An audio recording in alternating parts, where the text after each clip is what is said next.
Get in here quickly, please. Oh, I have to go to Wegmans because, well, I am at Wegmans because I have to get some salad dressing. I get some, I get some salad dressing. Get in here, y'all. I had an interesting conversation this morning, and I'm like, I need to make this into a live. Ooh, it's cold. Oh, gosh. Oh yeah, you're right. I need to get a cough.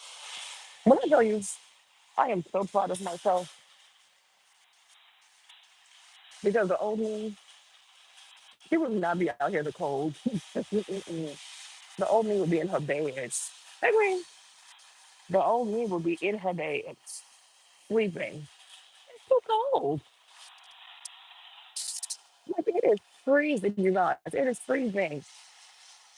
Does it sound good, Queen? Can you hear me? Let me know if the sound is good. The lighting is good, but let me know if the sound is actually good. Okay. I got my earbuds in. Hopefully the sound is good. Oh, I look good this morning. Look at my skin. Oh, I look so cute. Anyway, guys, it's just her. I have a bunch of sisters like sending me messages. Oh, the sound is not great. Really? Oh Lord. Okay. I'm about to end the live and do it again. I don't have the internet. Okay, maybe I'll come back when I get to Planet Fitness. Oh, right here. This is where I'm trying to go. Sorry. Um, it could be because of my Wi-Fi. Do they even have Wi-Fi here? Let me see. Is this better? I'm on the AT&T Wi-Fi. Sorry, I'm on the Wegmans Wi-Fi. Yo, they have good salad dressing. This one, the miso one, oh, it is so good. It is really good. Hold on, let me show you. Hold on. The miso one, delicious. Ginger also is really good. Yeah, I came here to get some salad dressings. Maybe okay, I'll get this one. I'll get two of those. Mm. The ginger one, I'll get two of those because I ain't come back over here soon. And then let me see. See, when you buy your dressings off, like, you want to look at the back. 4 grams of sugar. Lord. What about this one? Oh, heck no. 9 grams of sugar. Why? Okay, see, this has 3 grams of sugar. Okay. This is crazy. Why is there so much sugar in salad dressing like that? That is insane. What about this one? Oh, 2 grams of sugar. Okay, maybe I'll get this one.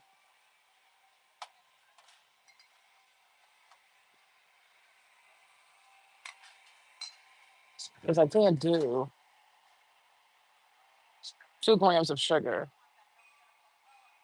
Yeah, we outside more. Yeah, y'all. You see, you got to read the stuff. Make sure when you buy your salad dressings and stuff, you don't have too much sugar in it. You see? Yeah, this has 2 grams of sugar. That's good. This one has 9 grams of sugar. Why does 7 grams of sugar? Why do you have so much sugar in salad dressings for? That is crazy. 9 grams of sugar. Why? That is insane. Child. When I tell you there's sugar in everything, it's insane. It's insane. Heavenly, what's up? So let me say this right, because I have friends, I have family and stuff. Like they're always sending me stuff about immigration, the stuff that is going on with Trump. You know what I mean? And I guess they want me to, oh, I feel so bad for the immigrants. I feel so bad for the illegal immigrants. And it's like, no, I don't. I don't know why people think that. Like, okay, yes, I'm an immigrant. But I didn't choose to be an immigrant in America. I came here as a child. Like my parents just grabbed me and just brought me here. I didn't have a choice. I didn't have a choice. That's number one. Number two, my family did not come here illegally. Like we did not come here illegally. I hate that. Like I hate when everybody tries to compare you to all immigrants because you're an immigrant. I am not an illegal immigrant. I have never been illegal in America. Okay. I came to America in April of 1996. I have never been illegal. Okay. Never. I went from having a G4 visa to a green card to a US citizenship. Now, my husband, he's a Black American, but even that, I didn't even need his papers. Like when I got with James too, like his mom thought, oh, I wanted papers. Oh, girl, get the fuck out of here. I have a green card. And by the time I had James, by the time I met James, I was like well into like having my green card for like 4 or 5 years. Like, what are we even talking about? Like, what are we talking about? If anything, she's the one who almost ruined my green card with her goofy behind. Okay. But anyways, God is faithful, right? And I became a U.S. citizen in 2013. So I'm like, I don't understand how people think that you should have the mental, because it really is the mental capacity to feel bad for every single person or feel bad for every single immigrant. No, no, it's only one of me. Okay. I have to worry about myself, my kids, and all the stuff that comes with that. I ain't got time to take care of other people like that. Okay. And I say to my friends, I say this all the time. If America was your home country, if you were really from here, your mindset would be different. You know, I'm from the Ivory Coast, right? So, like, right now, there's like beef outside. There is beef outside with Lebanese people in the Ivory Coast because Lebanese people, you know, they don't really go to school like that, you guys. They're really into business. So they have lots of businesses because Ivorian people, well, most West African people, they're not so different from Black Americans in the sense that they believe in going to college and looking for an office job. Okay. And I've showed y'all this before. I said before all this like civil rights movement, Dr. King and all his foolishness, right? Most Black Americans were entrepreneurs. Okay. Black America before Dr. King and his socialist, Marxist, demonic agenda. Okay. Most Black Americans were entrepreneurs because when they came out of slavery, no one's gonna give them a job. Okay. When they came out of slavery, they didn't have the education because they were not allowed to read and write, or you're gonna get killed. So what choice they had? When they went and joined the war with Abraham Lincoln, right? He was supposed to pay them, and he never paid the money. So once again, they had to start their own businesses. Black Americans used to have their own banks. They didn't bank with white people, okay? And one of the most like notorious bank was called the Freesman Bank, and they had so much money in there, but because they were black, they were not even allowed to be in control of their own finances. So a white man was put in charge of the bank, and the white man stole all the money. Okay, and the way they got the money was the men were like barbers and stuff, and the ladies would do hair, they wash clothes and things like that. But ultimately, people were entrepreneurs. They're not going to sit here and wait because nobody's going to come and save you. You understand? Many times people think everybody becomes a business owner because, oh, you're just expecting to be rich. No. Sometimes people start their own businesses because no one is going to hire them. Nobody's going to hire you. Why do you think a lot of people, like even here in the States, right? You have lots of people who are felons, right? They know if they try applying for a job, they're going to have to wash dishes. They're going to have to make food. They're going to have to be cooks, right? So a lot of felons, they start their own businesses. They cut grass. They do all kinds of shit. So that way they can make a little bit more money than just trying to get a regular job, right? When Dr. King came along, and also these Africans over there, right, with their socialist mindset, let's integrate with white people, let's go to school with white people. People stop being entrepreneurs. People stop creating businesses and said, hey, you know what? I'll just get a job. I'm going to go to school, waste my good years, and then pray for someone to hire me.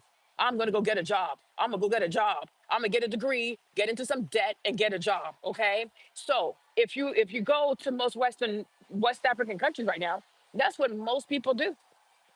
They go to school hoping to get a job, right? You have parents who come to America or parents who go to Senegal, parents who travel abroad, right? And they work so hard. They send all the money back home, right? And so they send the money back home so that the kids can go to school because they hope that, oh, if my child has a degree, someone is going to give my child a job instead of even starting a business. For example, look at Miss Gloria, right? The homeless lady I was helping. Okay, so she's from Ghana, right? She's been here for 22, no, like, yeah, she came here in 2002, right? Okay, so she's been here for 24 years. Okay, 24 years, y'all. Now she's homeless. She's 70 years old. Her legs are bad. She is homeless. she has no money, she has no retirement. Because all the money she was making when she was working as a CNA, is that it? The people who like watch over like sick people and change their diapers. So when she was working as a CNA, all the money she made as a CNA, she sent all the money back to Ghana so that her kids could go to school, right? Even now, her youngest son, he's like in his 30s. She was sending him all her money so he could go to school so that one day he would get a job. And I'm like, why didn't you just start a business with these people? Right? Not everybody can afford to go to school, number one. Number two, not everybody can afford to go to school for long years, because that is a luxury. For example, let's say somebody says, oh, I want to be a doctor. Okay, I get it. It might be a dream of yours, whatever. But is it practical? Because how long is it going to take before you start making money? Okay. And do you even come from a family that can take care of you while you are in school for that long? You understand? And it's like we don't want to have realistic conversations with people because we have been taught, oh, you should pursue your dream. You should pursue your passion. Get the fuck out of here. You have to make sure that you are financially solvent. You have to make sure that you can take care of yourself financially. So, yes, you might want to be a doctor. Beautiful. But in this life, or at least now, you might not be able to be a doctor. Sometimes you got to go to school if you want to and get the quickest degree you can that you can get a job and start working. You understand? You have people who want to do bachelor's, master's, PhDs because it sounds good, but your parents are poor people. Your parents are poor. So if you know that your mom is an African immigrant in America, right? If she pays for your bachelor, you should say, okay, mommy, that's good. Thank you. From here, I got it. Take care of yourself. Save some of the money. No, these kids, hey, Diana, these kids like, no, I want more education, more education. At some point, you have to get a job. And I'm thinking like, because her son, he started a new program, but every time she can't pay, he has to stop. And I'm like, you see, and it would have made more sense for you to start a business for this young man. I don't know why so many African people believe that having a business is beneath them. It is weird to me. Hey, mommy, it is weird to me. All this money being spent to get your degree. And I even feel like this whole education stuff, this whole degree stuff, I even feel like white people gave that to black people as a curse because it holds black people back. Whether it's in America, whether it's across the diaspora, whether it's in Africa, right? Black people are so obsessed with collecting degrees. Degree, I need a degree. Okay. At the expense of what? You waste your good years in school to do what? To prove to a white man that you're not a savage? You see? Because a lot of this stuff, it comes from a place of insecurity. Black people do not love themselves. Black people feel inferior in proximity to white people. So you want to go to school, spend all your money, spend your good years, your good 20s to prove to a white man that you can read a book, to prove to a white man that you can memorize some stupidity because it's a lot of it is stupid because when you actually get a job, you will see that practical work is very different than classwork. Okay? You are wasting so much money in America. Look here, they will let you get into debt. Oh, one things Americans will do is let you get into debt, let you have an addiction, porn addiction, drug addiction, you name it.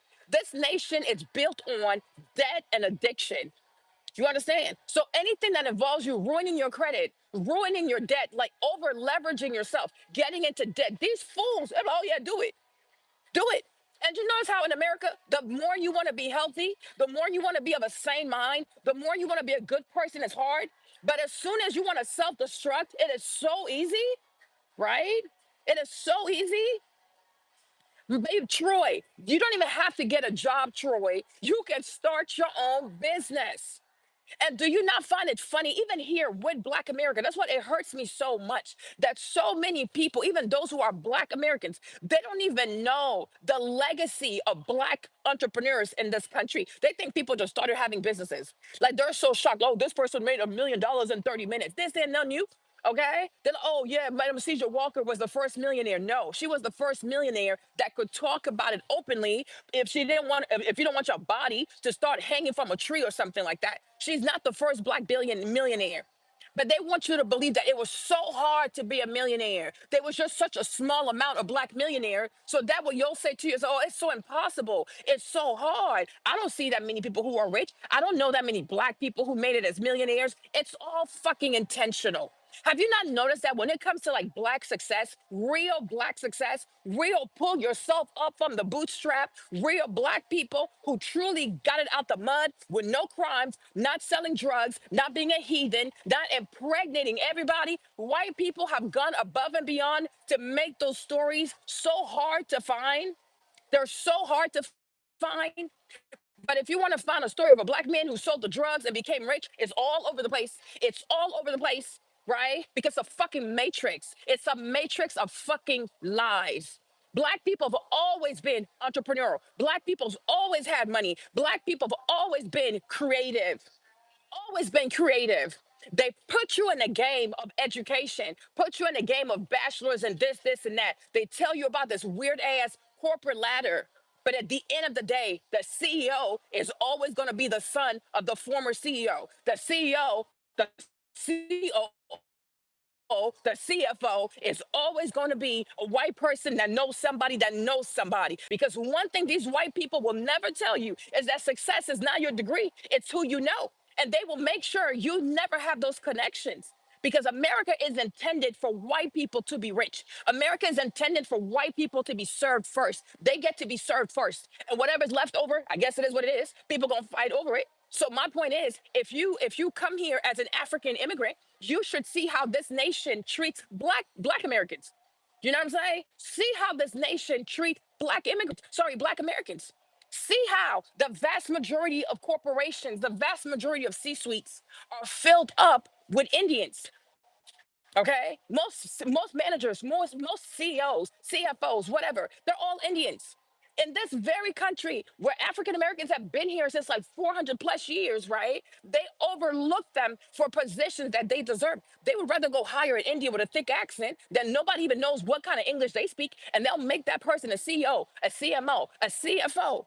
So if they can treat black Americans this way, what makes you think that as an African person, you're gonna be more successful than most black Americans, right? So when you're coming here and it gets to a point where you're facing illegal immigration, right? I'm telling you this, it's a lot better for you to go home. It is a lot better for you to go home. It is degrading.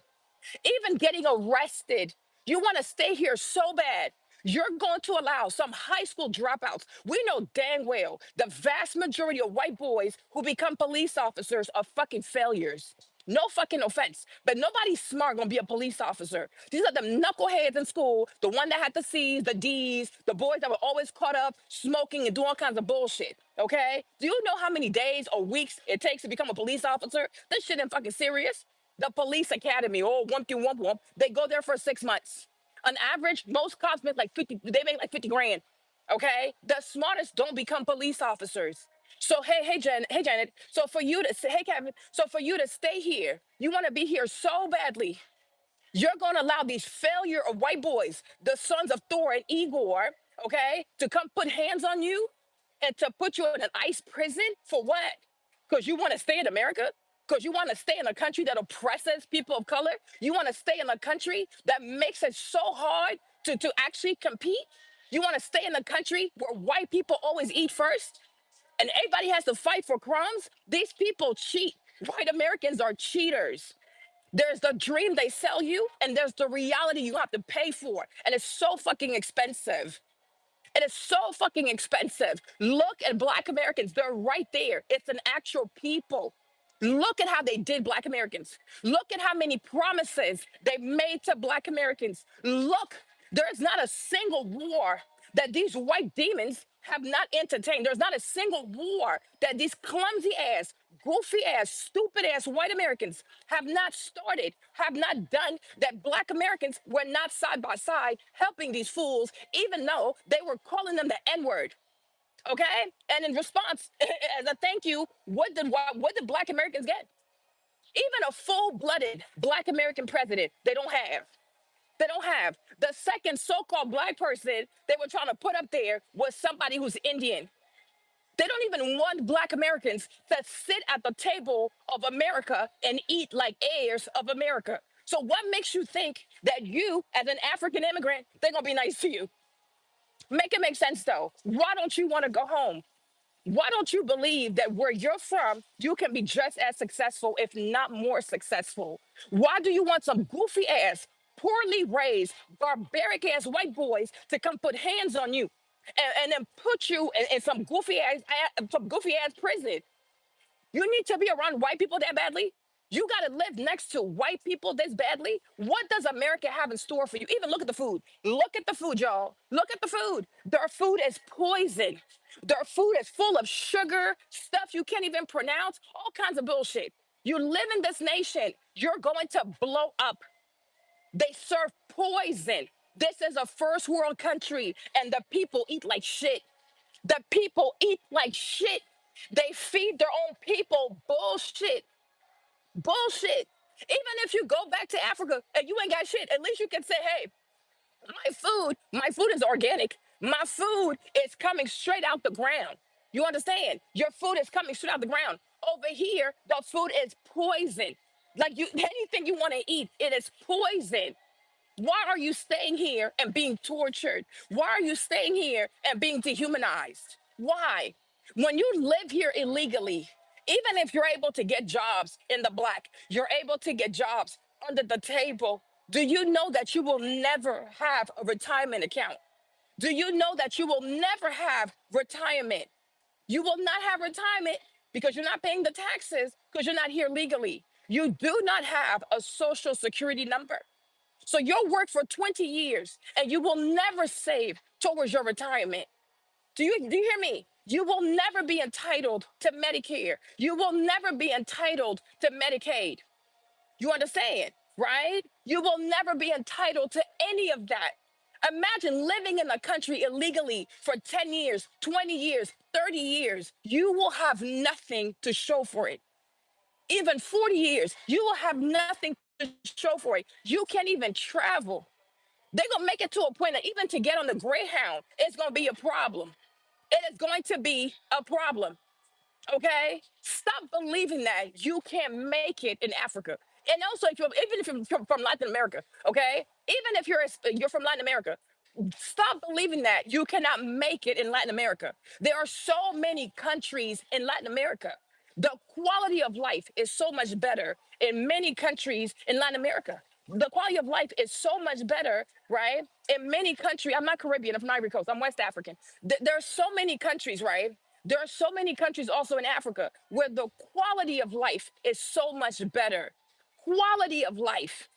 You understand, right? Like here today, and even today, I'm gonna even tell you this, even for people who are American too, huh? This nation is not even built for a single person. Because when you're by yourself, you pay more in taxes. You pay federal taxes, county taxes, state taxes. Every time you shop, you pay taxes. Over here, taxes. There's taxes on everything. So you get paid once or you get paid twice a month. And that's same for, and also when you get paid, you pay taxes. But then every time you spend your money, you're paying more and more and more taxes. Like it's taxation in perpetuity. You are always being taxed. Why do you want to stay here so badly? To say what? Oh, I live in America. Okay. What is the quality of the life? What's the quality of the life? America is also made for, I'm gonna tell you this. America is made for married people.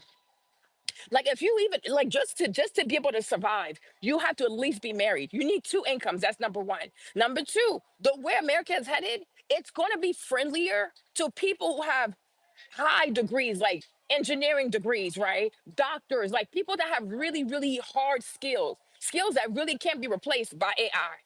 You understand, right? So my thing is, if you come here illegally, you don't have one of those fancy degrees. Like you can't become an engineer, you can't become a doctor and things like that, right? All you can do is like a regular job. You're not going to make it because your degree is not in demand over here, right? Because you probably have a degree or you can do stuff that they can truly and honestly replace with AI. You understand? Even cab driving, even like back in the day, a lot of African people, a lot of Indian people, a lot of Caribbean people, they used to drive cabs, right? Especially in New York City, a lot of cab drivers were immigrants. Well, do you know that nowadays in California and San Francisco, they're working on what's it called, automated like cars that drive themselves, right? They're working on cabs that drive themselves. So very soon, they're not even going to need cab drivers. First of all, we already saw what Uber and Lyft did to the whole taxi industry, right? But it's only a matter of time before we live in this nation and you have cars that drive themselves, you have taxis that drive themselves. So what are you going to do? Now, when it comes to a lot of African ladies, I know like they're nurses, they're RNs, and they're CNAs, right? But even now, too, the government here is coming up with a plan. Even families are preferring to take care of their own family members because they want the money, right? Instead of hiring another person to care for the family member that's elderly, that is sick, the family will say, oh, we'll do it, and then you'll just pay us directly, right? So then it's okay. So in the future, what job are you going to have? Right? What jobs are you going to have? So I'm like, why are you so adamant on staying in the country when honestly you don't have the right degrees to be here? Right? You're not married. What are the odds of you actually being able to marry someone? Do you even want to get married? Are you trying to get married? Right? Because like you have to have a plan to be successful in this nation. You got to have a plan. Okay? If you insult me, you're gonna be blocked out of here. Hold on. There you go. I don't do goofy cave people shit. So I know a lot of you white people are poorly raised. You need to check how you talk to me, okay? With your ill-mannered self. Go clean yourself, go take a shower and acquire some manners. Okay? This is ridiculous. You will not disrespect me. You will be blocked from my channel. All right. So, as I stated, right? Makes sense? So to me, it's like if in your 20s, you can try it. But by the time you get to your 30s, right? If you do not if you do not, sir, West Cruz, do you need to be banned? Do you know how to conduct yourself? Or are you not capable of conducting yourself accordingly? Because one thing I will not do is have white people in this chat calling other people racist, as if when you wake up in the morning as a white person, you fear any black person taking away any of your rights. Go sit down somewhere. Go sit down somewhere. There's not a single white American who wakes up in the morning and says to himself or herself, oh my gosh, the blacks are going to take away my rights today. Please shut up. Please shut up. Okay. So this whole like, oh, racist stuff, oh, Hispanic. Some of y'all, when you're white, when you're white skinned Latinos, you think you're white.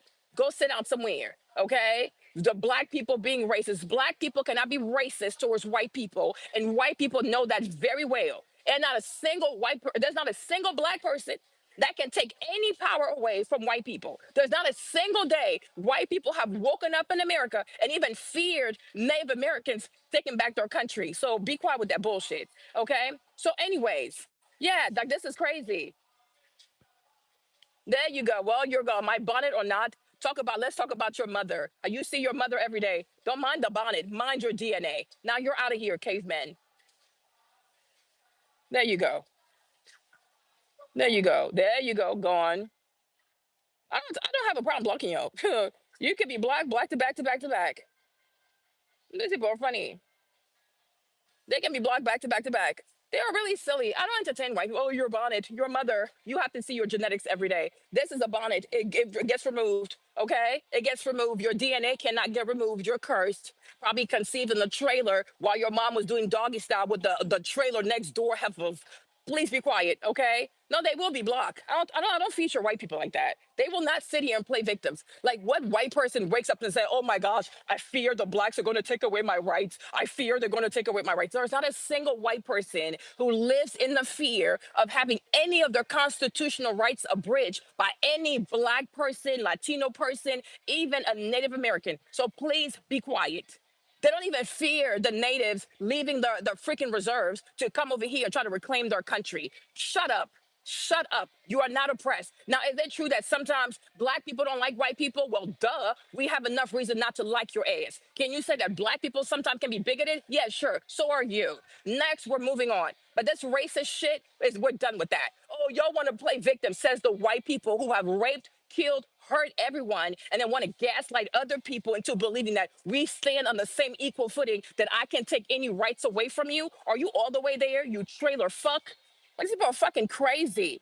Anyways, okay, exactly. Nobody has to live here, and that's the whole point of the live. That is the whole point. No one has to live here. Did you even take the time to actually listen, or you're too white and dumb to have sense to listen? Right? You white people always show how stupid you are. And this is why this country is $36 trillion in debt, because white people are in charge of America's finances. You ain't competent twerps. Anyways, y'all. So as I was saying, right? As I was saying, I don't care what the fuck you are. I don't care what you are, white or non-white. You think being white is only like a complexion thing? It's also a mindset, right? And that's why white people can use Indians, they can use Latinos, they can use a whole lot of people, right? To push forward their agenda of racism, division, and confusion, all this bullshit, right? There are a lot of Indians who do the jobs of white people quite well, and yet their skin is brown, right? And yet their skin is brown. You have trained a lot of Indians to be fucking bigoted, right? There you go. So let's not play these games, right? This evil mindset of oppression, it doesn't have a color. It does not have a complexion. It's a system of thought. And a lot of you white people, you have trained Indians to do your dirty bidding quite well, right? There you go. You are all hiding behind Vivek Ramaswamy until you didn't need his ass no more, right? You hide behind lots of Indians to do evil shit to other people of color. So please, miss me with the bullshit, okay? So, okay? Anyways, okay? My point is, I don't care what I am, Julie. Go F yourself. You are stupid. Probably hurting children, as we know. Probably a school teacher somewhere preying on children. Okay? Shut up, white woman. We know what y'all into. You freaking predator. You child predators. Okay? You white women. Every day I turn on my TV. You're in some school as a school teacher having sex with your students. Be quiet. Please be quiet. I don't know why you're here. Okay? Yeah, please. You're gone. Get out of here. My thing is, where are all these people coming from? Okay. Who called the whites over here? Who called the whites over here? Okay. Who called the whites over here? Why did I have to go to an HBCU? Okay. What trailer park were you raised in? Like, what is wrong with these people? We like, oh, James, please, racist. You wish I was racist, Ray James. You wish. You so wish. You wish. Yeah, right. A black woman is racist. Says a pathetic white boy who don't know how to colonize properly. You're out of here, failure. Yeah, like a racist. They like to cry that BS. Anyways, yes, Juan, I'm big mad. You're out of here. Somebody call ICE. There's an illegal in my chat. Next. Who else is here? Oh yeah, just buy your little. Oh, wow. How about you go eat some raccoon and some possum for dinner? Okay, you trailer park fantasy bitch. Anyways, next. Who else wants to get it? No, white people, they never want to hear the truth about themselves, right? It's a people who go around, white people is a people who go around thinking that they need to hear the truth about everybody else. It's a people who never want to see themselves in the mirror. So they go behind Candace, they go behind Officer Tatum, because in their goofy ass white minds, they have low serotonin levels. When you grew up in caves and you grew up with so much ice for thousands of years, it messes your mind up. And it's a people who don't have proper DNA to process vitamin D. So they truly struggle with self awareness. They go around thinking they're so perfect, they're so awesome, they're so nice, they do nothing wrong. People are just being mean to them for no reason. They just don't get it. How come the blacks don't like me? I'm such a nice white person. Their ego is the size of two fucking galaxies, right? It's never a people who feel as though, you know what, maybe sometimes it's okay to sit down and to listen. Right? No, they always want to tell you about yourself. They want to hear black people tell other black people about black people. But the moment you bring up anything to white people about their behavior and how they can do a lot better, right? Oh, no, they can't take that, right? Then they're going to say, oh, you're being racist towards me. Oh, you're being this towards me. Oh, shut up. Okay? Shut up. Okay? So that's that. And trust and believe this finger is fast. You will be blocked faster than you type. All right. So let me resume my conversation. And to all my moderators in there, you see a white person write anything racist, you block them. We're gonna treat white people the way they treat their borders. Okay? Anybody wants to come here, any white person wants to come here illegally on this chat and bother our peace, moderators, you go at it and you block these people ceremoniously. Have no mercy on these people. Okay? Have no mercy on these people. You see anybody use the word racist, you block them. Okay? So all my moderators get to work. There you go. You block them. There you go. Okay? You block these people. There you go. You block them. You have no mercy. Treat white people the way they treat other people. There you go. You block them. There you go. You block them. There you go, Kevin. You block them. Kevin, if you're in the chat, you take care of these people. How do I make you a moderator thingy? There you go. You're a moderator now. Mm-hmm. Hold on. There you go. Go ahead, Chief. Rose, I'm making you also a moderator. You block them. Do not have mercy on these white people. Okay? Do exactly to them what they have always done to our people. They shut us up. They kill us. Okay? They do all kinds of evil stuff to us to stop us from speaking, to stop us from asking for our rights. You do the same thing. We're going to treat white people the same way. There you go. Worrying about a bonnet. Imagine me, you were about my bonnet in public. You're white in public. You terrorist. You are white in public. You know what that signals to the world? You're more likely to kill people, shoot up a place, touch children, be a sexual predator. That is a bonnet. You are white in public. Do you know what that signals to the world? You are a demon in the flesh. Okay. So don't mind my bonnet. Mind your complexion. You are white in public. And that should be a fucking crime. Because when we see you, we don't know if you're about to fucking shoot up the whole place. Even right now, there could be a white man in here with a fucking gun trying to shoot us up at the fucking Wegmans for all we know. Okay. No, Amanda, that is a dumbass question, Amanda. Why would you assume I don't like any white person? Do you not like any black person, Amanda? Like, make it make sense. So that is a stupid question, right? And for all the privilege you have as a white woman, please ask me intelligent questions. You are too privileged in this nation as a white woman to ask me something so damn stupid. Do I not like any white person? There's over 200 million white people. How can I possibly not like at least one white person? Are you all the way there? Are you seriously all the way there? Right? But I'm sure your whole life you've been praised for being mediocre, Amanda, because you're a white woman. So that's why you're asking me a stupid ass question. It's fucking stupid. If there's over 200 million white people in America, you don't think it's possible for me to like at least one person? Exactly. Stop being mediocre, Amanda. Stop it. White privilege, DEI bullshit. Stop asking me DEI questions. That is fucking stupid. That is stupid. 200 million people, the law of large numbers. You don't think it's possible for me to like at least one white person out of 200 million plus white people? You ain't too bright, white girl. You not too bright. Okay, there you go. I take your apology. Okay? So that's insane. You are gone. Who else is here? I ain't doing shit, Tim. How about you go pay your child support, you white criminal? Probably trying to bomb a place, for all we know. Anything else? Who else? And did your mom take her meds when she decided to give you life? Did your mom take her meds when she chose not to have an abortion with your ass? You crazy. Out of here. Anyway, else, who else is here? Yeah, sure. Lip your mouth. Said somebody that had herpes at 13 for giving blowjobs to the whole football team. Dumbass. Okay. Who else? Well, Amanda, if you can take context clues, maybe you grew up watching Blue Schools, I would hope so. There are a bunch of racists in the chat. So, of course, I got to handle those people. But a racist white person is very different than a well civilized, well intended white person. These are savages. They need to be handled accordingly. Okay? There you go. Blocked. Talking about medication. Bunch of people whose mothers should have had an abortion and let them alive. Okay? Okay. What's going on? You guys do not have pity on these people. I'm telling you, treat these white people accordingly. This is what they do to people. Who else is this one? Yeah, Daniel. Yeah, you would know about that, huh? You probably do that for a living. Your stupid ass. Anyways, who else is in there? Troy, you gotta go, boo. You out of here. Who else?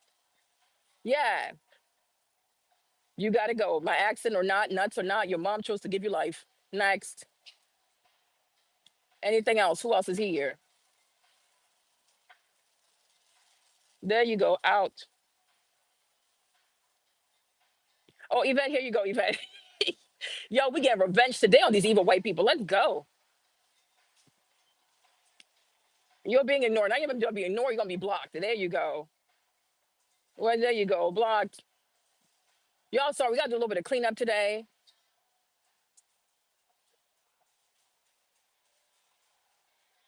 Oh, no, you didn't get me pregnant. You're a fool. You're a fool. Who is this person? Blah, blah.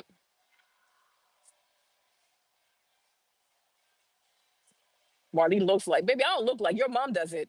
So you should know for a fact. No, okay, talking about your mom looks, you look like, no, your mom does it. So you should know for a fact. This is gone. Who else?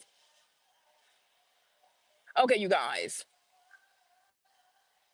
Boom, boom, boom, boom, boom, boom. Okay. Anything else? All right, cool. So let's resume the conversation, you guys. Sorry, y'all. Sorry, sorry. I do a little bit of a cleanup. Exactly.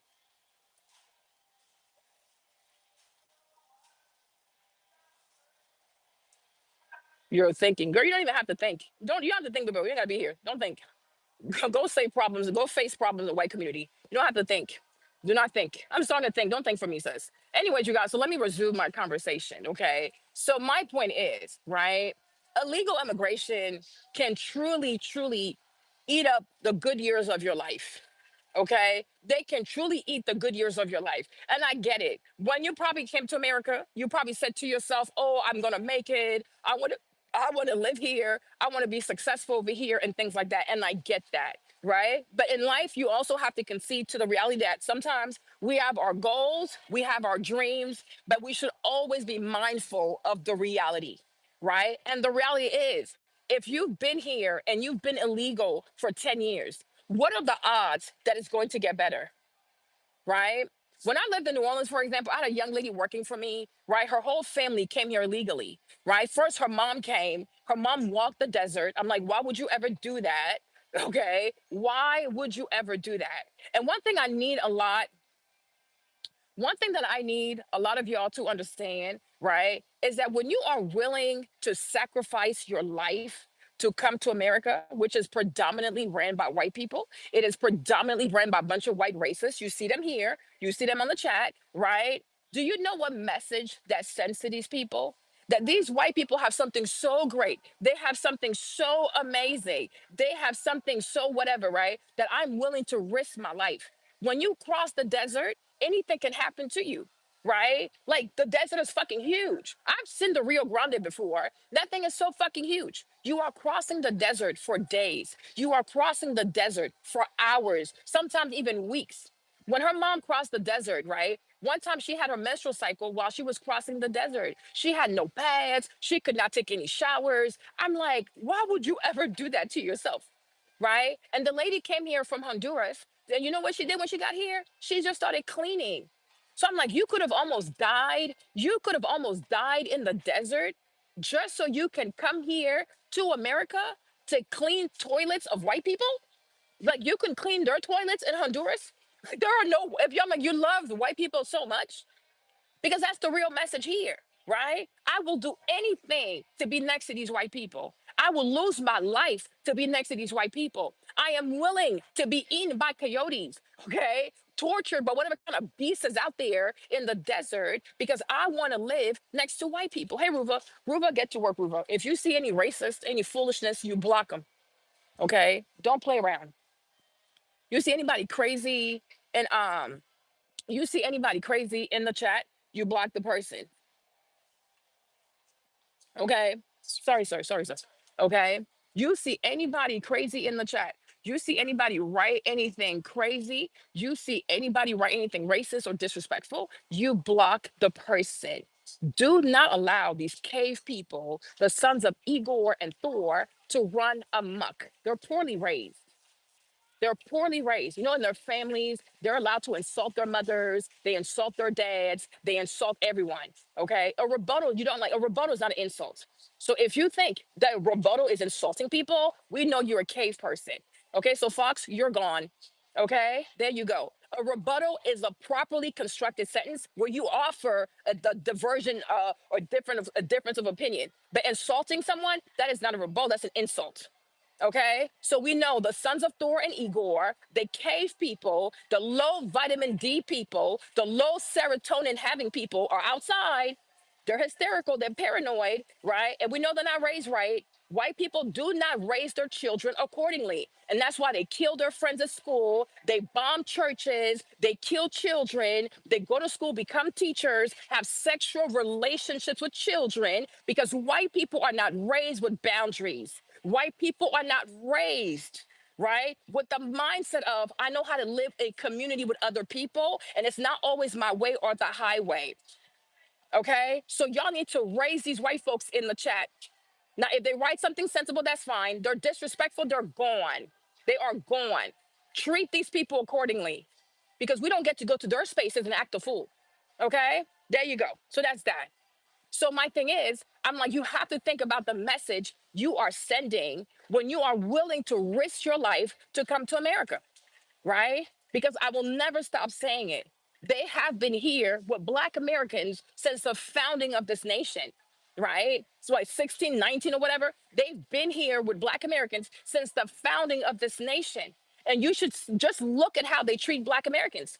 So if they're capable of treating Black Americans this way, you as an immigrant, what makes you think they're going to be nicer to you? You see, Vivek Ramaswamy believed in that crap. You see, the moment they no longer needed Vivek, they started making jokes about Vivek, that he was a 7-Eleven manager, that he owned a gas station, all kinds of disgusting jokes because this is who they are.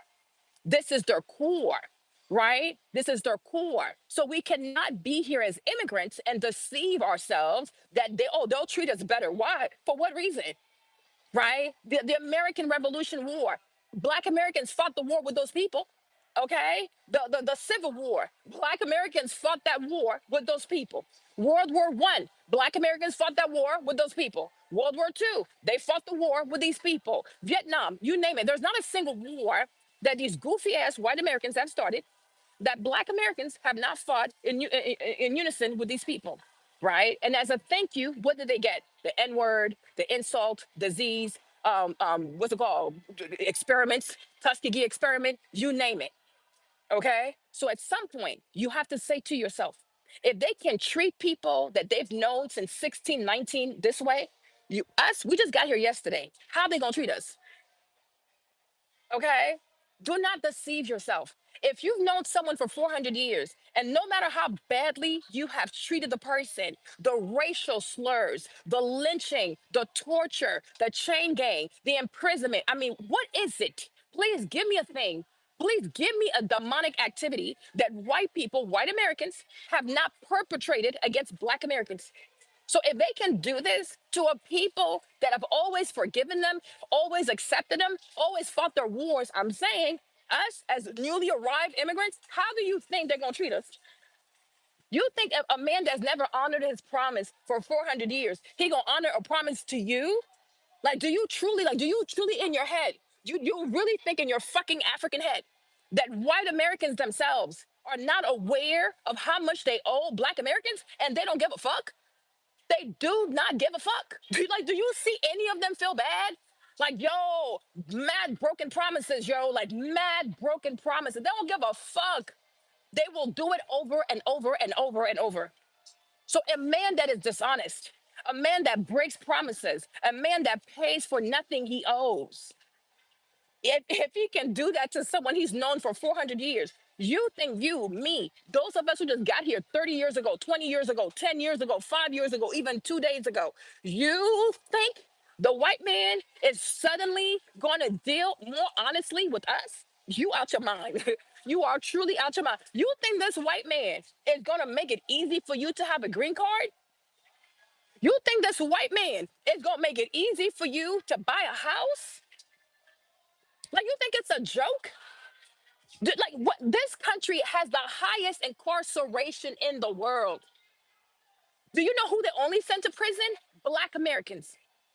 You see how they destroyed their lives. And yes, there's agency. There are certain things Black American culture could do better, and there are certain things that Black American culture should not promote. That's a fact. But nonetheless, though, right? It's their ministry to ruin lives. It is their calling. It's their purpose. It's their mission to ruin the lives of people of color.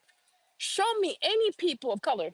Show me any people of color who lives in proximity to white people and they've done well without doing evil to another people of color. Because a lot of Indians in this country live well because Indians are used to do evil to other people of color. And Indians are propped up by racist white people for them to say, "Oh, I'm not racist. I like black people. I like brown people." Yeah, you like a brown person that thinks just like you. Because the real reason too why many white people, especially the racist ones, the reason why they love the Indians because Indians also have a caste system, right? Indians also have their own version of racism where the Dalits are the Brahmin are at the top and the Dalits, the untouchables, are at the bottom. And we know in India, the darker you are, the more poorly treated you are. Like the black, they're really black. The black people of India are treated like garbage. There's so many jobs they can't have. They can't go to certain schools. They can't do this. They can't do that. Right? So Indians come from a country also that operates kind of like white America, where whites are at the top and the darker you are, you're all the way at the bottom. America has a caste system. India has a caste system. So that's the reason why when they allow and they promote Indians, it's usually Brahmins. Vivek Ramaswamy is a Brahmin. Nikki Haley is a Brahmin, right? They're like the freaking like the Jews of the India, okay? Right? So we know how that goes. And that's why today the landscape of CEOs in America, it's a lot of Indians. And most of those Indians are Brahmins, people who believe in a caste system, people who believe that the whites are at the top and the blacks, the untouchables, are at the bottom, right? The CEO of Google, he black. The CEO of L Cosmetic, he's no sorry, he's Indian. CEO of Google, he's Indian. So many CEOs now are Indian. CEOs of Delta, Indian. CEOs over here, Indians. And you see how so many Indians, after being here for such a short amount of time, are so comfortable running for president, right? Look at how long it took for even, I mean, before Barack, you did have Jesse Jackson. You had Jesse Jackson, people, he ran twice in the 80s. But I'm saying from 1600 to the 1980s, right? Look at how long it took for Black Americans to believe that they could run for office, right? Most Indians have not even been here for more than 30 years, and they're more than comfortable running for the highest office of the land. And they see nothing wrong with that, right? Because in their head, they are in agreement with white racist America because they too come from a very racist country that has a caste system where the whites, the Brahmins, who also some say are of Jewish origin, are at the top, and everybody else that is dark is at the bottom. Right? So my point is you have to understand this country, y'all. America is a racist country. Right? So when you think about coming here, living here illegally, my point is you're gonna have a hard time. You're going to have such a hard time. And in my heart of heart, I just don't think it's worth it. To me, it's not worth it. Why waste your 20s in the darkness? Because when you are illegal, you're really living in the dark. You are afraid to be seen. You're afraid to take the bus. You can't fly. You are afraid to get on Greyhound. You are afraid to get on Amtrak. You are so afraid. You leave your house just to go to work. And many times also, you might not get paid. And if the people don't pay you, what you gonna do? Call the police and then say what? That I was working illegally? Because that you're also breaking the law, right? So you break the law to work illegally, right? And then the person knows I don't really have to pay you, right? And the vast majority of these white people, where you're gonna have to work for. So it's like the warehouses, the construction jobs, whatever. White people are dishonest. White Americans are incredibly dishonest. Lying is there isn't like they just lie.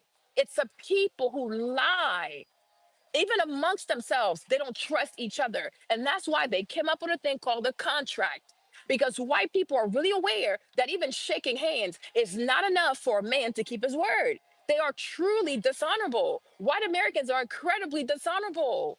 They will tell you one thing and make you sign a piece of paper that says something completely different, right? They show you one interest rate for a credit card. They'll show you one interest rate for a car note, show you one interest rate for a loan, then turn around and you sign the paperwork. The APR is completely different. They are incredibly dishonest. Like America was built by a bunch of very dishonest white people, and they will never change. They will never change. You'll tell a white man, but you told me this yesterday. Like, no, I didn't say that. Do you have a piece of paper that proves I said that? You see, they're very dishonest. And we see the same thing with China. We see the same thing with Japan. America tells people to buy its bond, and when it's time to pay, they don't want to pay the money because it's a dishonest people. Look at who they voted for. Donald Trump, he's very dishonest. But the thing I do like about Trump, you guys, is that he's honest about being dishonest. You see, when Hillary was like, "Oh, you don't pay taxes," like, yeah, so nor do your donors, right? Trump know he corrupt, and he doesn't hide it. So that's why I respect him a bit more, because he knows he's dishonest. He knows he steals. He knows if there's a bill and he don't want to pay it, he'll go file for bankruptcy because he does not want to pay, right? He doesn't want to pay it, so he's not going to pay it. Right. And the problem is that a lot of immigrants believe, oh, if I just work hard, if I work hard, one day I'll have my green card. If I work hard, one day I'll be this. If I would no, America is not about hard work. America truly is about complexion. Now, some days you can get lucky. Yes. Right. Some days you can get lucky. But the vast majority of America is complexion. Do you truly think white people are that smart? When you see all the Forbes magazines and the oh, this white man created this business, you truly think white people are that smart? No, they're not. It's a system, right? And in the system, we are forced to believe that white people are smart, but they're not smart. Look at the economy. Look at how they like to go to war instead of creating new business partners, right? Look at the size of Russia. Look at the size of Russia, right? If America was on good terms with Russia, do you know how much trade America could do with Russia? It's such a big ass country. Do you know how many products could be sold in Russia? Also, we would be able to buy from Russia their gas, their petrol, whatever. It will bring the prices down. Even putting an embargo on Venezuela, which white Americans did, right, made it so that America could not purchase from one of the biggest oil, I don't know, reserves in the world, right? We should have had America should have had a friendship with Venezuela, and none that deep, right? But they are not competent. And that's also part of the lie. We have been brainwashed into believing that everything white people do is amazing. It's truly not. It usually turns up to be a catastrophe. It usually ends up being chaotic. White people are in charge of Wall Street. Look, every 8 years, what happens? Money goes missing. People lose their homes. People are in the streets. People's retirement go missing, right? Congress is run by white people, right? It was a bunch of white people who went to Harvard, and they tell you, oh, if you go to an Ivy League, you're so smart, you're so smart. So these white people who went to all these Ivy Leagues could not be smart enough to realize that 25 years of just killing Muslims is not a good investment. There's no return on investment, right? For $25 trillion, for 25 trillion, 25 trillion. The national debt is 36 trillion.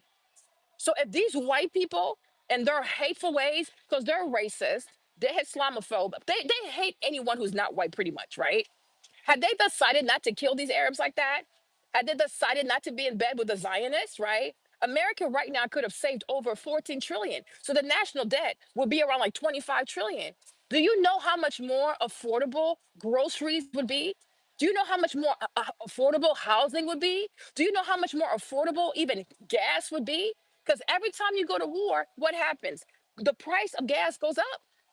And when the price of gas goes up, inflation goes up. So life becomes more expensive for everyone, middle class, blue collar, poor people, you name it. You name it. War is not lucrative. You murder people, you destroy countries, you raise the price of gas, you make inventory more expensive to have. How are you helping anybody? How are you helping anybody? And the poor fiscal choices is why we're in this mess today. Is why today even young girls have to start selling their bodies on OnlyFans to make it. You need to look at the rise of prostitution in America. This is a first world country, and most single women have to play with their vaginas on camera to afford even food. And here you are fighting to be here illegally. Like what else is left? Even the way Trump is behaving, It's as if he wants everybody to fear America and to see America not as a trade partner, but as some deranged fucker. Like even Europe, they're like, what the fuck is going on? Latin America is scared of him. Europe is scared of him. Asia is scared of him. And you're gonna see very very soon, everybody is gonna start doing trade with China because so far they might be controlling and communist, but at least they are predictable. Chinese people want to do business. America wants to go to war because America is ran by demonic ass white people. Because all white people know is war, killing, destruction, rape, looting, all that kind of bullshit. Okay? This is not the America you saw like 20 years ago, like in the 90s, right? This is Trump's America. And moving forward, it's going to be harder to make money here. It's going to be harder to buy a house here. Matter of fact, it's going to be harder for you to buy a dozen eggs. Okay? This country now is moving towards a situationship where it's only going to be feasible to live here if you are the upper elite. And by that, I mean people who are married, who have very high degrees. I'm talking like doctors, engineers, people involved in like crazy tech stuff, people who are involved in crypto and stuff like that, right? America is like going to turn into a country for the rich. And poor people, middle class people, and blue collar people, they're truly going to have a hard time. And they do not care. They do not care. You think Trump goes to bed at night worried about the price of groceries? He doesn't care. This man has never had to worry about groceries. And the vast majority of these white people who are in Washington, D.C., right, come from very wealthy families. They've never had to face food shortages. They've never had to have housing instability. They all went to private schools. They had great summers, expensive summers. They all went to they all went to these Ivies with no student loans, right? These people have never been poor. They have never suffered, right? So they do not care. They really and truly do not care. They do not care. So it really makes me sad to see the number of black people, like African immigrants, even Latino immigrants, period, right, who are willing to come here, be degraded, right? You're being humiliated. They're going to take your picture, take your videos, put that on all their news network, call you all kinds of criminal. They might even lie on you and say that you're a rapist, that you're a killer. You know, white people just love to lie. And if you're Latino, they definitely will say you're a killer. If you are Latino, they are definitely going to say that you're part of a gang. Okay. White Americans, they just lie. They do not care. They have the tiniest lips, but every time they flutter those lips, it's a flood of lies that is coming out their mouths, right? White people love to lie. I don't know. It's just a thing. I don't know how to explain it, right? But I feel like maybe it's a mental disorder.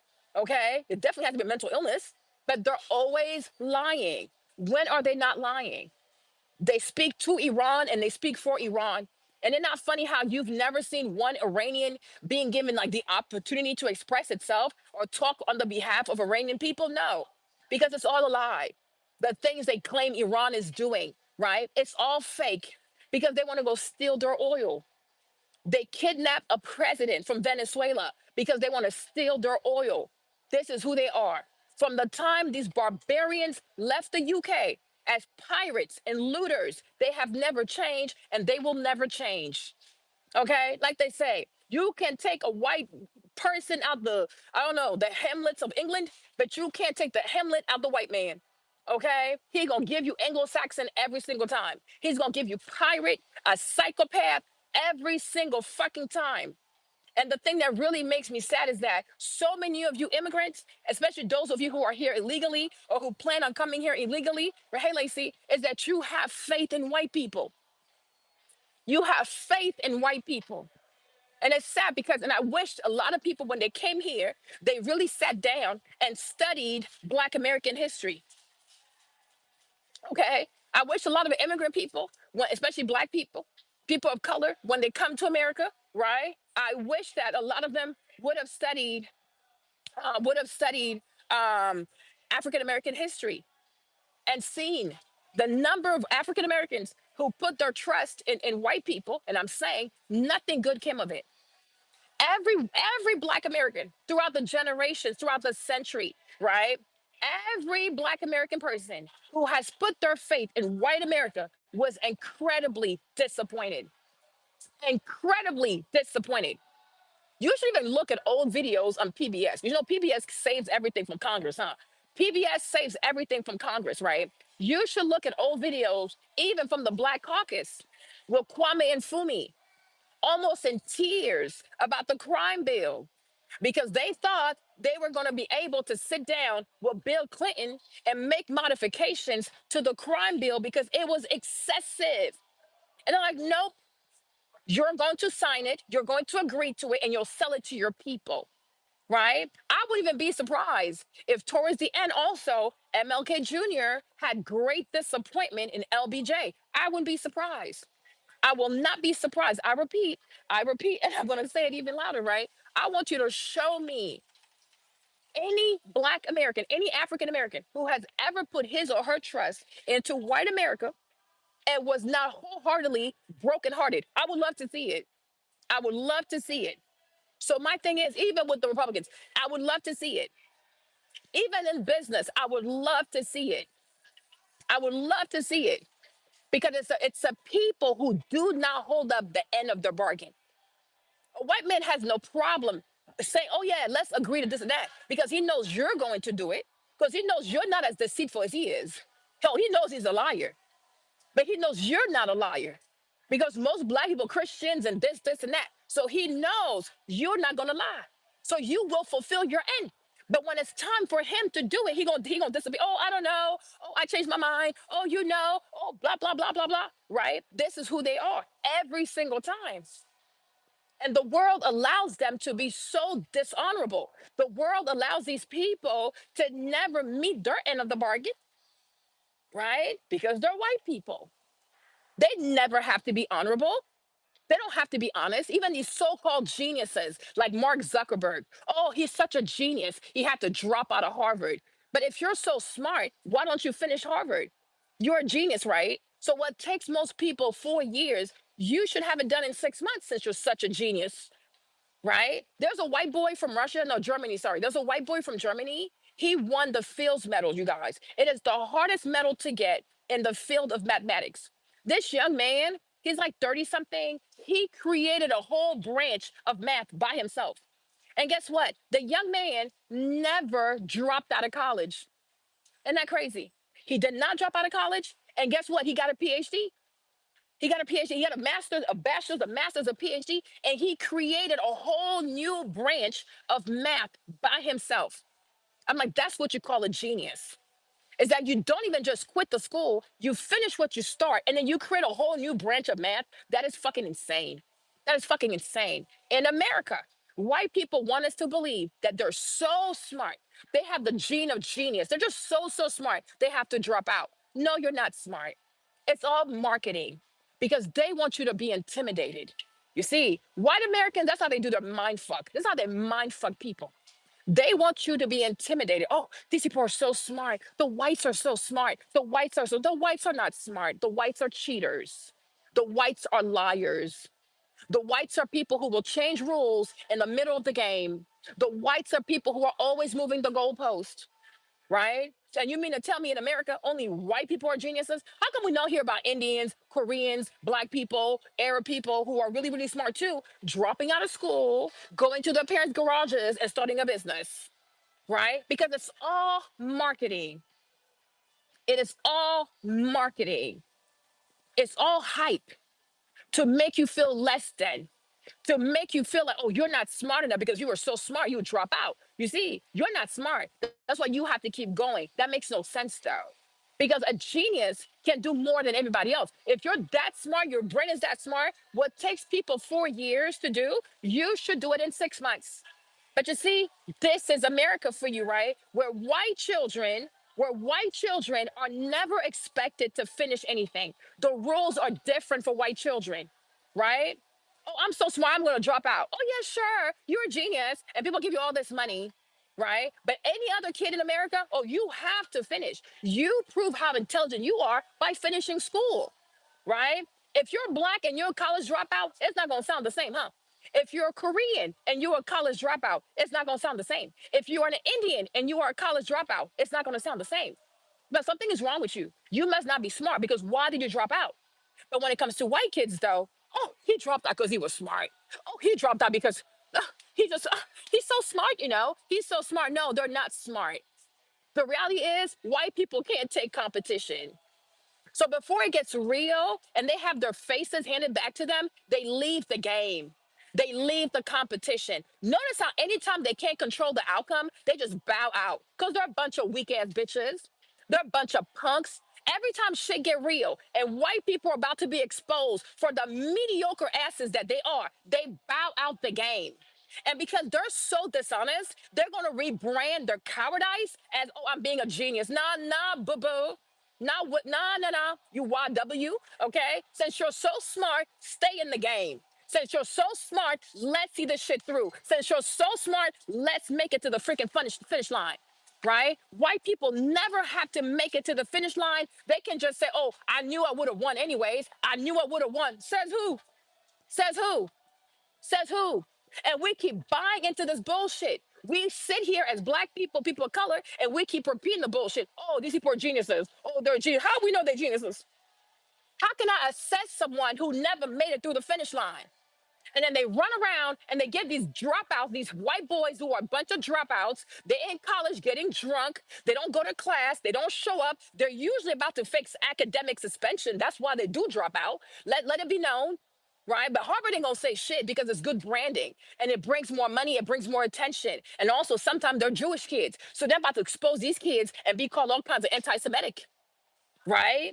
That okay? Right? But ask yourself, it's like Shakari saying, imagine Shakari Robinson said, oh, I'm not going to run the 100 meter race because I know I'm going to win. Girl, like what? Like, girl, but if you know you're going to win it, then run it. Run the damn course. Run the race.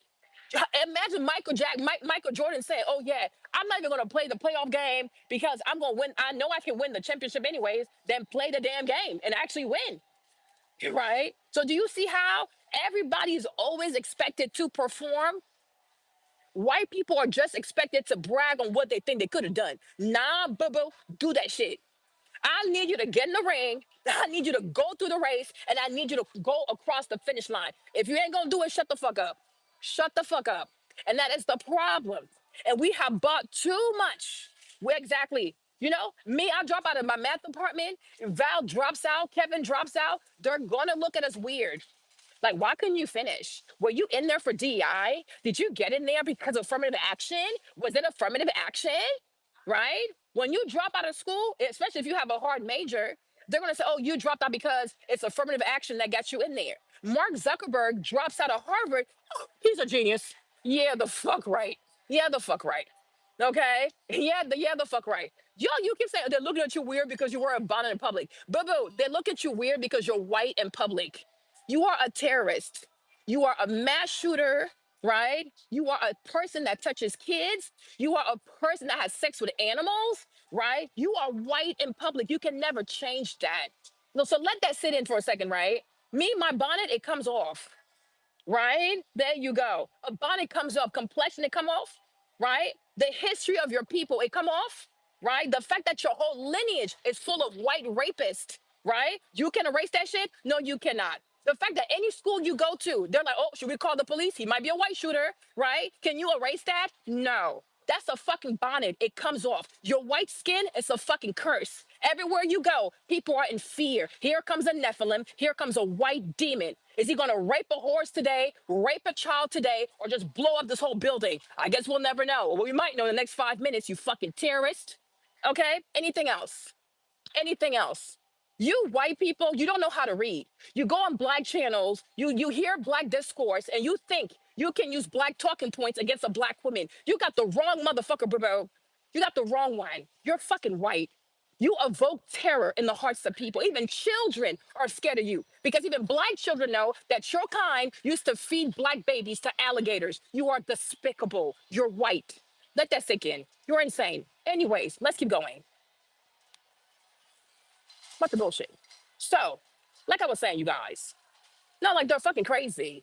Like, I'm like, how do you even look at your history as a white person and you dare talk about people in public? You're white in public. You scare humanity. The whole human race is scared of you. What the heck? Now, don't be white now and president with access to a nuclear code. We're all scared. Ever since I listen, we haven't slept in days. Okay? They're freaking crazy. Child, who knows? But my point is, he needs to stop. Like they go on these black channels and they think they can go, oh, you wearing a bonnet in public. Okay. Like what the heck? Am I wearing crime in public? Am I wearing white skin in public? It's a bonnet. Now, yes, you're right. I could have had my hair, but last night when I got out working, I didn't have time to do it because I had to work out this morning. So my schedule crazy. But y'all, let me get back to my conversation, right? This stuff is real. So that's my point, right? If you can come to America, like if you can come to America legally, right? You can come to America legally. You have a way of getting a high degree, like you can do a math degree, an engineering degree, become a doctor. Yes, at that point you should come here, right? If you have a way also of getting married and having a life like where you it's two people paying the bills here, then yes, you should come to America, right? But if you're talking about coming here legally, I am telling you, you're going to lose like 10, 20, 30 years of your life, the good years of your life. And by the time you look up, you're like, wow, where has time gone, you guys? Right? 10 years can fly so quickly. 20 years can go by so quickly. 30 years can go by so quickly. And you would have been in America and you'll look at your checking account. There's no money in there. It's the credit cards. This person, you owe this person money, and then this bill, and this bill, and that bill, right? You would have been here for 10 years, for 20 years, for 30 years. And because you worked illegally, you don't have a social, so you never paid into your retirement. Can you imagine coming to America in your 20s, coming to America in your 30s, even coming to America in your 40s? You spend 20 years here. You give this country 20 years of your life. You give this country like 30 years of your life. And one day you look up, you haven't even saved $500 towards your retirement. You know, that's a sad life. That is a sad life. America is really hard. It's even hard for the people from here. They're from here, they have all the papers, they speak the language, they have no accent. And it's really hard for them. So like why do you want to be here illegally? Why? You understand? Why?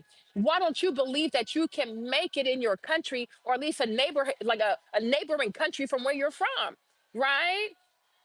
Right? Like if you're from the Ivory Coast, you can go to Nigeria. If you're Nigerian, you can go to the Ivory Coast, right? You can even go to South Africa. There are other places you can try. There are other countries like their economy is emerging, right? Even in Latin America, there are probably countries in Latin America you can go, right? But I'm like, there are countries right now, their economies is growing. America, like our economy is really not growing anymore. Manufacturing is gone. A lot of jobs are gone. They're gone overseas and stuff like that, right? So I'm like, it's not the America of the 90s where you could just walk outside and find a job. You know what I mean? America has changed so much. It has changed so much. And it's getting more and more expensive. It's becoming harder and harder, right? But I'm like, I couldn't like me, it brings me, it really makes me sad. Cause I'm like, you're gonna wake up one day and you're gonna say, wow, where did time go? You guys, we are in 2026. 10 years ago was 2016. I'm like, wow, time really flies. Time flies, right?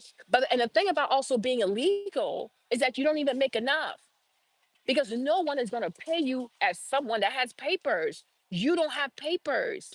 So where they would usually pay somebody $12, they might just pay you $6. They might just pay you $7 and you need it.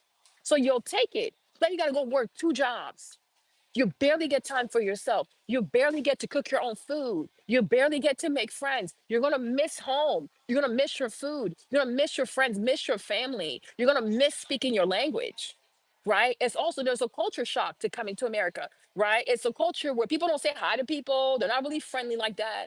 You know, white people are always lying to you. They lie on you at the store, try to get you arrested, right? It's a lot of things that you have to learn. And I'm like, the culture shock is truly like, it's a real thing.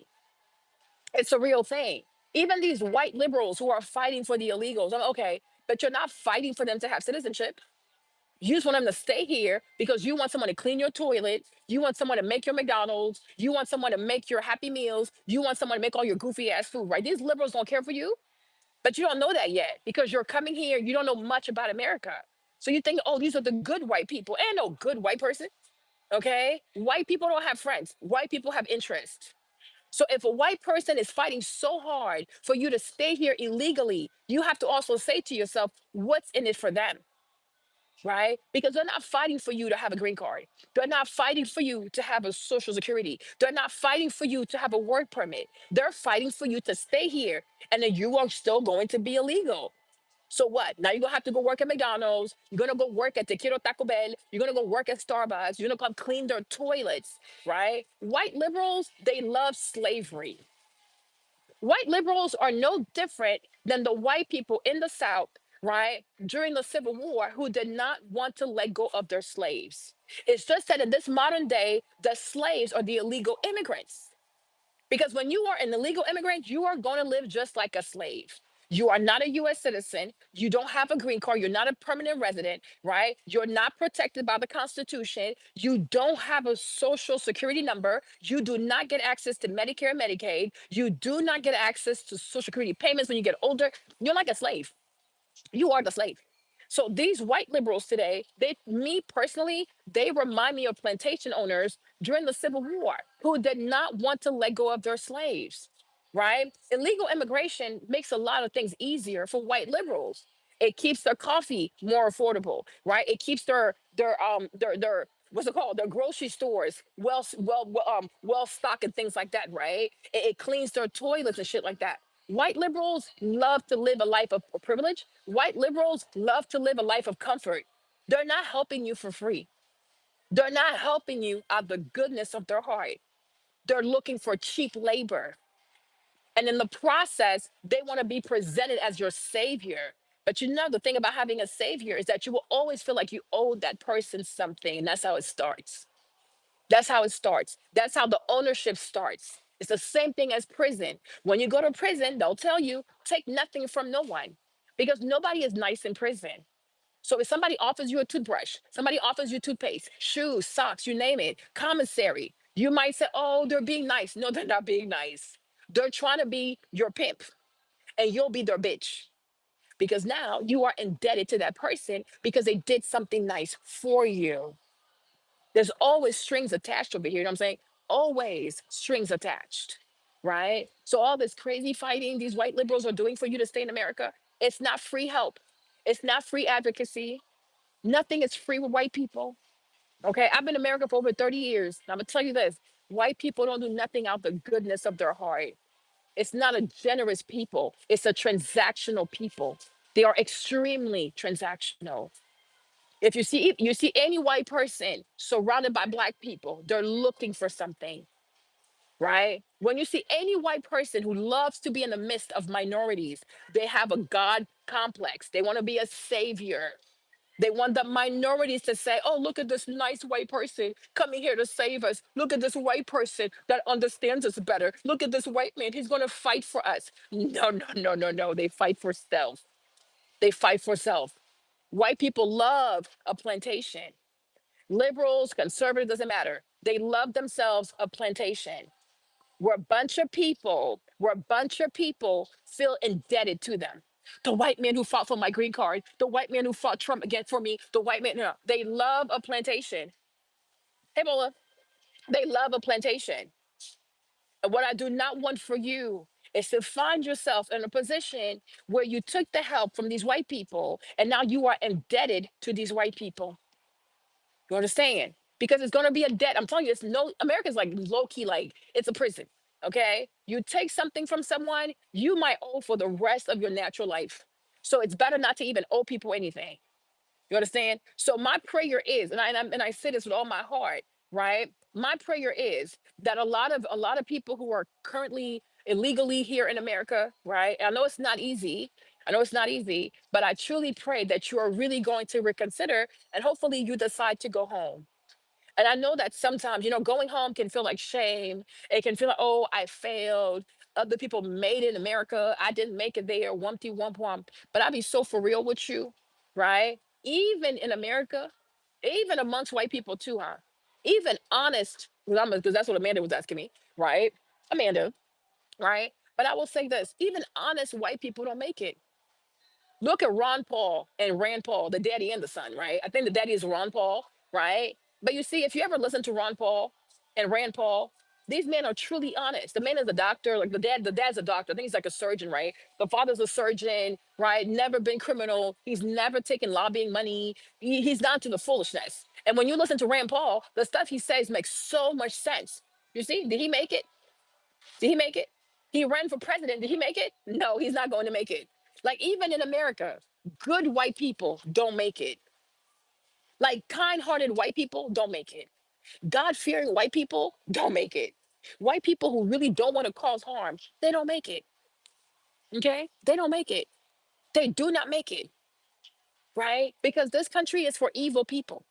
The more corrupt you are, the more corrupt you are, the more you lie, the more you're willing to go to war, the more you're willing to take lobbying money, the more you're willing to poison the food, right? Then you'll make it. Only wicked people, only wicked white people make it. Good white people, they don't make it. They do not make it. And nobody listens to them because they're too good.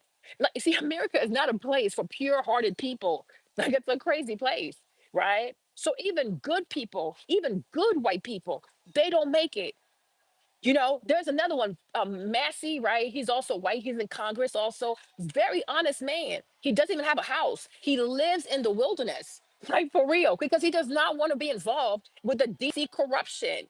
He does not take APAC money. You should see how they just mistreat the man, abuse the man, mistreat the man. They make his life so hard because he's a good person. He's a good person. So, like, when you think for a second that, oh, people make it in America and how come I didn't make it in America? Baby, baby, baby, right? Most good people do not make it in America. The people we see and people who are celebrated, they've always had some kind of criminal activity. They have some kind of sex work past, like human trafficking past. Look at all the people who went to the Epstein Island. They're usually very successful people. There you go. There you go. Okay. So do not feel bad if when you came to America, you had goals of making it. I get it. But this nation right here, you truly have to be in some foolishness, even with Black America. Why do you think Black America today has such a bad rep? Because it's only Black Americans who do bad things who get celebrated. Black Americans who have a good heart, a pure heart, who are married, they have businesses, they pay their taxes, they create jobs, they go to church, they don't get celebrated.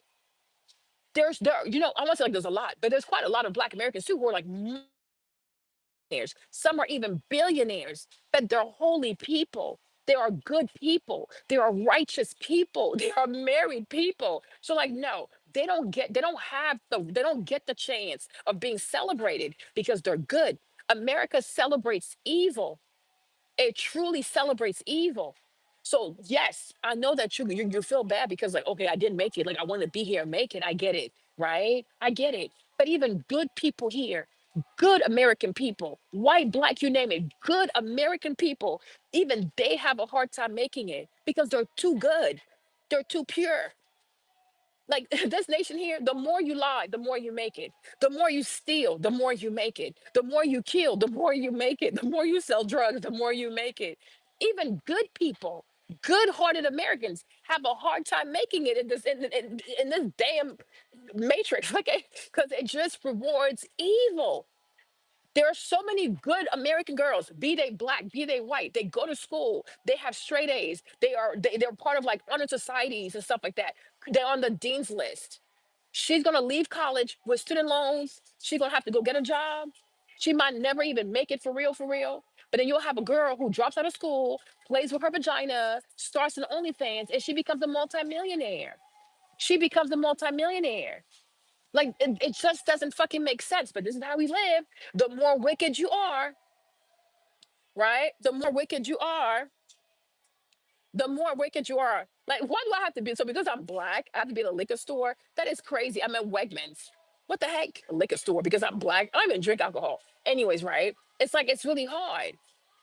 It's really hard. So you have to get to a point where you understand, like, you know what? Maybe it's time to go home, right? And all this money you're wasting paying rent over here, you paying 1,200 for your apartment. You pay 1,200 for your room. If you were to convert that money into your local currency, how much money is that? Where would you be living? If you take $1,200 and you go live in Nigeria, how much, like, what would your apartment look like? If you take 1,200, you go live in Cape Town. What would your apartment look like? If you took $1,200, you go live in what's it called? In Abidjan. What would your apartment look like? Right? Today, so many people are able to work remotely. A lot of countries, Africa, a lot of countries, like, I mean, countries in Africa, countries in Latin America, and stuff like that, right? They have the internet. Even now, so many American people now live in Mexico because it's way more affordable. And the lifestyle, they get to have friends, they get to go outside, like they get to have a social life. They're not just living just to work. You live just to work and pay bills. That is not life. Even dating abroad is so much better because people are actually nicer. Nobody's being transactional. People actually want to get to know you, right? So many people now, they live in Vietnam, they live in Asia. They can eat so much food, $4 a day. With just $4 a day, they can eat so much food. And the food is all organic, it's non GMO, it's freshly made. Even in Japan, I'm sure you could live well in Japan. I don't know. But my point is, right, and I hope my message, touches someone because I'm getting a lot of calls like that, and I have to say to my peoples, this might be the time where you really consider going home. You have to consider going home. Why are you afraid to go home? Why do you want to live like this? Like, I mean, to me, it's so dehumanizing. Why do you want to live like this? Why do you want to live like you're in a prison? Why do you want to live? Why do you want to live like this? Right? If you live in Africa right now, you could travel, you could go places. I mean, like you can, well, even with YouTube, right? YouTube pays creators in Africa. Now, yes, the RPM is lower, but nonetheless, though, you can do YouTube in Africa and they will pay you. There are so many content creators in Africa right now, and they get paid. They make a lot of money, and then they're able to travel, right? You don't have to be here. Because one thing also, oh, yeah, I got to go a little bit, huh? Because one thing you learn about life also is that in this life, you guys, you have to learn to pivot. You have to learn to pivot, right? If you try something for 5 years, you try something for 10 years, and you look out into the horizon and it doesn't seem like it's going to get better, you have to pivot. But you never know. You could leave America, go back home, or go to another African nation, or go to a Latin American country, right? In 5 years, 10 years, you could build yourself back up financially that when you go to the American embassy, you'll easily get a visa, right? But if you get deported and they come and pick your ass up, they put you on a list and then you can't come here for 10 years. You see, my two of my male cousins, they were facing deportation, right? I had two male cousins who were facing deportation. Well, guess what? They self-deported. They went back to Abidjan and they're doing really well. One is a pastor, the other one, he has like multiple restaurants, right? And he's doing so well for himself. I'm like, it made more sense. The whole family, like my parents, like it makes more sense for you to self-deport than to have these people grab you up. You've never committed a single crime. None of my cousins are criminals. But when ICE picks you up, they put you in the ICE prison. Can you imagine why? Because you're illegal? They're gonna lock you up in there like a criminal? That is insane. It's better for you to go home in your dignity. You get your stuff in order, you pack your suitcases, you get a plane ticket, you go to Dulles Airport, and you go home. You don't have to be mistreated like this. It's dehumanizing. And even when it comes to like going to the ICE jail, I don't even know how long you have to stay there for. Because they got to work with the embassy, get your flights and all. It's so crazy. It's a lot better for you to self-deport. It's a lot better for you to say, you know what though? Let me just leave. Let me leave peacefully, go home, rebuild myself. And you don't even know. You might have way more success in Africa than you did in America, right? It's okay. It's okay to try things. And that's one thing we learn about being, living in America, like being an entrepreneur is like, okay, everything you do not gonna work, but it's okay, right? There are no L's, just lessons, right? You came, you tried, especially if you're by yourself. If you're by yourself, it's not easy. You have to give yourself grace. But you came, you tried, you gave it your best. And I'm saying, before it gets to a point where you waste all your good years being an illegal immigrant, you're not having kids, you're not getting married, you're not going to have a great career with great benefits because you don't have papers. You don't have papers. What I'm saying is, you need to go home. Go home. You're going to be successful. You're going to be even successful in ways that you can't even imagine, right? So it's like, do not be afraid. You don't have to be next to white people to make it. Africa is full of Chinese people. And these Chinese people, they come from all around China. Some even come from like remote villages in China. And they go all the way to Africa and they become multimillionaires because they're not afraid, right? Do not be afraid. Believe in yourself. And you also have to believe that everything you've been through here in America, it made you and molded you, right? And it made you even better, a better weapon for success, right? You don't have to be here and go through all of it. Me, it really makes me sad. I had a friend too, like she used to live in Ukraine and her husband wanted them to like run and go live in England without papers. She's like, no, I'm not doing that. Because first of all, they would have to walk through the ice of Ukraine and Russia. She's like, we're gonna die because they're from Congo. She's like, it's too fucking cold. And she's like, I don't want to be illegal in anybody's country. So they end up winning the lottery, and that's how they came here to America, like with the green card, whatever, right? But you should never want to be an illegal in anybody's country. Life is so hard, and the more and more this country becomes more like more tech, you know what I mean, like the more everything is more digital and stuff like that, it's going to be even harder because now it's easier to track people, right? It's easier to track people. So that was pretty much my life, y'all. The phone's about to die. Okay. So I hope y'all listen to me because I'm like, I have too many people that I know, like they're really struggling. A little sister called me today asking me for rent money. And I'm like, baby girl, like if this is what you're going through in your 30s, it's better to go home. This is not life. What about next month? What about after that? You're 30 years old. Are you going to get married? Are you like you? And also, you can't keep going to school because you want to renew your F1 visa. Because when you go to school, also, you're paying out of state tuition. All that money you're wasting just so you can have an F1 visa. Do you not understand that you could start a business with that money back home? Do you not understand that that money back home can do so much for you? But you're throwing money away. You're picking a major you probably don't even like just because you need to be enrolled in school so that you can renew your F1 visa. That is insanity. Do you not see how that is a trap? It's like gambling. It's like living on high interest loans. You got to go take another loan to pay off another loan. It's a vicious cycle. Staying in school, especially into your 30s, just so you can renew your F1 visa, okay? It's a vicious cycle. You have to live your life. You need to live your life. You have to live your life. And you're not living in America like that. That is not life. That is truly, truly not life. Every day I go on social media, and especially in Nigeria, like in South Africa too, but Nigeria and South Africa, I see so many young people using social media every day to change their lives. From Africa, they're able to touch the world. From Africa, they're able to create so much content and they make so much money, right? You understand? Like you don't have to be here and you can always come back. You don't know what God has in store for you.